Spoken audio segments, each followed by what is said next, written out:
Hello दोस्तों, Bajaj Finserv में stock split और बोनस दोनों ही होने जा रहा है, तो उसके बारे में बात करेंगे। शेयर प्राइस में क्या इंपैक्ट होगा, नंबर ऑफ शेयर्स आपके पास जो है उस पर क्या इंपैक्ट होगा, वो हम डिस्कस करेंगे। एक लाइव कैलकुलेशन के जरिए मैं आपको इन चीजों को समझाने वाला हूं। साथ साथ बजाज फिनसर्व के रिजल्ट्स आए हैं, कैसे नतीजे आए हैं, कैसा बिजनेस है, इन सब के बारे में दोस्तों बात करेंगे। लेकिन सबसे पहले स्प्लिट और बोनस। तो देखिए, सबसे पहले स्प्लिट होने वाला है।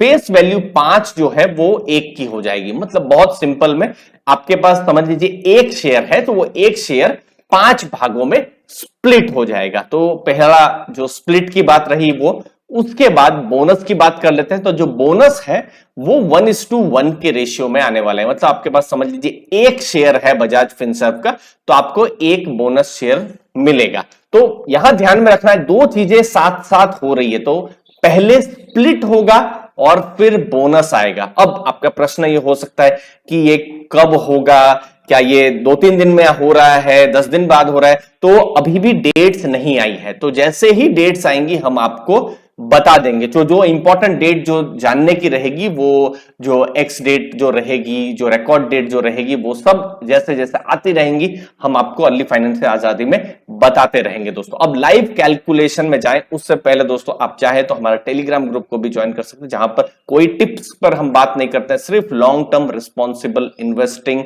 पर ही हमारा फोकस रहता है। अब यहां पर एक हाइपोथेटिकल एग्जांपल लेता हूं, ठीक है, क्योंकि अभी भी मैंने जैसे कहा डेट्स आई नहीं है, ठीक है ना। तो एक्स डेट के दिन, ठीक है, समझ लीजिए बजाज फिनसर्व का शेयर प्राइस है 14,000, ठीक है, ये 14,000 का शेयर प्राइस है, आप सोच लीजिए। तो स्प्लिट होगा, तो स्प्लिट 5 भागों में होगा, तो जो शेयर प्राइस जो है वो भी एडजस्ट होके यहां पर 2,800 हो जाएगा, ठीक है। फिर स्प्लिट के बाद आपको बोनस शेयर मिलेंगे, तो बोनस शेयर भी मिलेंगे 1:1 के रेशियो में। तो शेयर प्राइस उसका भी आधा हो जाएगा और वो हो जाएगा 1400 रुपीज, ठीक है। तो ये एक हाइपोथेटिकल एग्जांपल है, ठीक है ना, क्योंकि अभी भी डेट्स नहीं आई है, डेट्स हैव नॉट केम। जब भी डेट्स आएंगी तो ये नंबर अलग होंगे, क्योंकि हमको नहीं पता है शेयर प्राइस क्या है। जैसे यहां मैंने 14,000 का एग्जांपल लिया है, हो सकता है 15,000 भी शेयर प्राइस हो, तो आपको 1500 में शेयर उस समय में एडजस्ट होकर मिलेगा। हो सकता है 16,000 हो तो आपको 1600 में भी मिले। तो कोई भी डेट हो सकती है, हो सकता है 14,500 हो तो 1450। तो ये डेट्स अभी तक आई नहीं है, बट मैं आपको समझा रहा हूं। तो पहले स्प्लिट होगा, तो इसको हम जो भी है आपको सिंपल करना है तो डिवाइड बाई 5 कर दीजिए, और उसके बाद स्प्लिट के बाद जो भी वैल्यू आई तो उसको आप डिवाइड बाई 2 कर दीजिए। तो उस हिसाब से आपको एक आइडिया आ जाएगा, ठीक है ना। तो शेयर प्राइस अगर समझ लीजिए एक्स डेट के दिन 14,500, उससे एक दिन पहले रहा तो 1450 जो है, जिस दिन भी मार्केट ओपन होगी 1450 में शेयर खुलेगा, ठीक है। अब आपके पास शेयर कैसे है, कितने हैं, तो इंपैक्ट कैसे होगा?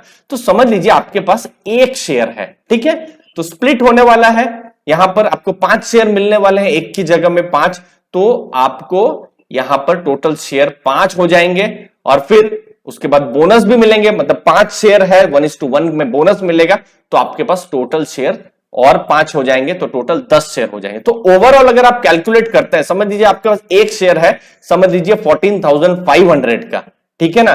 तो स्प्लिट और बोनस होने के बाद भी आप यहां देख सकते हैं 1450 का जिस दिन शेयर प्राइस हो भी जाएगा और आपके पास शेयर भी 10 हो जाएंगे, तो भी ओवरऑल 14,500 ही वैल्यू रहेगी, ठीक है ना। तो ये आपको ध्यान में रखना है। तो ये एक चीज है जो किसी भी इन्वेस्टर को ध्यान रखना है। ये अगेन मैं फिर से बोलता हूं, ये एक हाइपोथेटिकल एग्जांपल है, अभी तक भी डेट्स नहीं आई है। जैसे ही डेट्स आएंगी हम आपको बताते रहेंगे। 16,000 भी भाव हो सकता है, 13,000 भी हो सकता है, 15,000 भी हो सकता है, कुछ भी हो सकता है, ठीक है ना। अब कंपनी स्प्लिट ला रही है, बोनस ला रही है, तो क्यों ला रही है यहां पर, ठीक है ना, आपके ये भी प्रश्न हो सकता है। तो देखिए, शेयर प्राइस 19,325 तक गया हुआ था अक्टूबर 2021 में, ठीक है। उसके अलावा शेयर प्राइस आपने हमेशा देखा होगा 12,000, 13,000, 13,500, उसके आसपास ही शेयर प्राइस रहा हुआ है। तो 98% share holders retail share holder है, 17.5% पेड अप शेयर उनके पास है। तो किसी भी रिटेल शेयर होल्डर के लिए थोड़ा मुश्किल हो जाता है इन्वेस्ट कर पाना कोई भी स्टॉक जहां पर उनका भाव 10,000, 12,000, 15,000 हो तो इसीलिए ये जो एडजस्टमेंट होगा, और एडजस्टमेंट होने के बाद आपको पता ही है कि क्या एक अप्रोक्सीमेट प्राइस हो सकता है, 1300, 1400, 1500, 1600, 1700, उसके आसपास जो भी हो सकता है।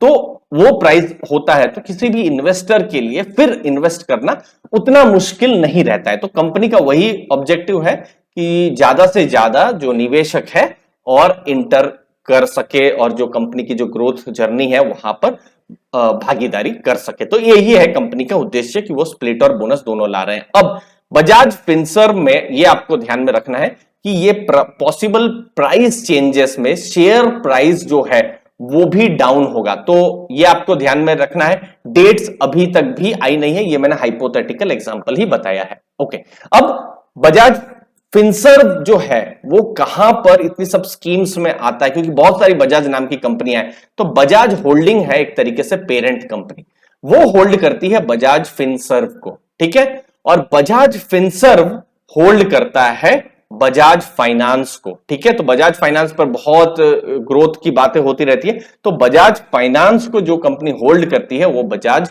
फिनसर्व है, ठीक है ना। और बजाज फाइनेंस के अंदर में Bajaj housing, Bajaj finance securities, वो सब आएंगे। तो अगर बजाज फाइनेंस अच्छा करेगा तो नेचुरली उसका फायदा, चूंकि होल्डिंग कंपनी है बजाज फिनसर्व, उसको भी मिलेगा और बजाज होल्डिंग को भी मिलेगा। और अगर आपके पास लेट से बजाज होल्डिंग है तो आप बजाज फिनसर्व, बजाज फाइनेंस को तो इनडायरेक्टली होल्ड कर ही रहे हैं, उसके साथ साथ आप बजाज ऑटो को भी होल्ड कर रहे हैं। तो ये एक टोटल जो उनका आप देख सकते हैं यहां पर हायरार्की टाइप है कि किस हिसाब से उनका ग्रुप स्ट्रक्चर है, ठीक है। तो बजाज फिनसर्व होल्ड करता है बजाज फाइनेंस में 52% से ज्यादा। अब रिजल्ट्स कैसे आए हैं? कंसोलिडेटेड इनकम 15,888 करोड़ की है, जो कि पिछली बार से 14% इंक्रीज हुई है। और आपने देखा किस हिसाब से शेयर प्राइस ने भी पॉजिटिव यहां पर इंपैक्ट किया है।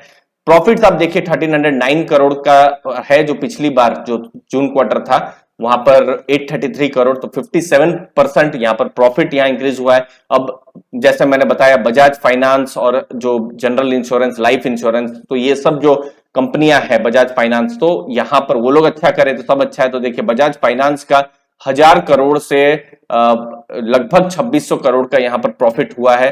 तो ये एक चीज है जिसको इनडायरेक्टली बजाज फिनसर्व में फायदा मिल रहा है। उसके साथ साथ बजाज फाइनेंस स्ट्रांग भी अपना बिजनेस कर रही है। दोस्तों आप देख सकते हैं बजाज फाइनेंस एयूएम ग्रोथ का उन्होंने लॉन्ग टर्म गाइडेंस दिया है 25 से 27%, प्रॉफिट का 23 से 24%, ग्रॉस एनपीए, नेट एनपीए को भी वो कंट्रोल में रख रहे हैं। तो एक स्ट्रांग बजाज फाइनेंस ग्रो करने की बात है, अगले कुछ सालों में लॉन्ग टर्म गाइडेंस है। तो बजाज फाइनेंस अच्छा करता रहेगा, तो यहां पर बजाज फिनसर्व को भी उसका जो है डायरेक्ट इनडायरेक्ट जो है बेनिफिट भी मिलते रहेंगे। तो छोटा सा वीडियो था दोस्तों, मुझे उम्मीद है आपको वैल्यू मिली होगी। आपके समय के लिए बहुत बहुत धन्यवाद। चैनल को दोस्तों जरूर सब्सक्राइब करके रखिए अर्ली फाइनेंशियल आजादी